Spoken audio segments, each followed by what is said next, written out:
ഞാൻ നിങ്ങൾ ഇറക്കിയിരിക്കുന്ന ഒരു നോട്ടീസ് കണ്ടു, ഇവിടുത്തെ നിങ്ങളുടെ വേറെ സംഘടന ഇത്രയും തമാശക്കാർ സെക്രട്ടേറിയറ്റിലുണ്ടെന്ന് എനിക്ക് ഇപ്പോഴാണ് മനസ്സിലായത്. എന്തൊരു പൊട്ടി പൊട്ടി ചിരിച്ചു പോകും നമ്മളത് വായിച്ചു കഴിഞ്ഞാൽ. എന്താ ഇവരുടെ ഒരു തൊലിക്കെട്ടി എന്ന് ആലോചിക്കണം. ഇത് ഇങ്ങനെ പറയാൻ ഇവരൊക്കെ എവിടെയായിരുന്നു കഴിഞ്ഞ 10 കൊല്ലക്കാലം? മറ്റേതായിരുന്നു പരിപാടി. ഏത് സ്തുതിപാഠക സംഘമായിട്ട് മറ്റേയൊക്കെ പറഞ്ഞ് ചീത്തയാക്കാൻ വേണ്ടിയിട്ട് നടക്കുമായിരുന്നു. എന്നെ അങ്ങനെ പറഞ്ഞതിന്റെ സ്വഭാവം.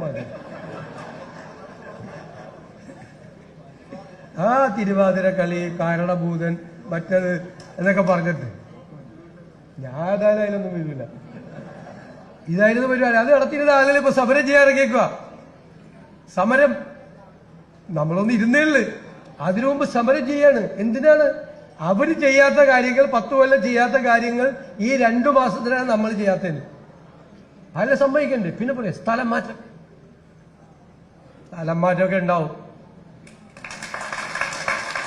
ഞാൻ പണ്ട് പറഞ്ഞിട്ടുണ്ടല്ലോ നിങ്ങളുടെ യോഗത്തിൽ, പണ്ട് നമ്മളിതൊക്കെ മറന്നുപോകും. അധികാരം കിട്ടിക്കഴിയുമ്പോൾ മറന്നു പോകും പഴയതൊക്കെ. നമ്മളൊന്നും മറക്കൂല. ഓർത്ത് വെച്ചേക്കും. ആരും ഉപദ്രവിക്കൊന്നുമില്ല. പക്ഷെ സ്ഥലം മാറ്റമൊക്കെ ഉണ്ടാവും. റെഡിയായിട്ടിരുന്നാൽ മതി എല്ലാവരും ആവശ്യത്തിന്.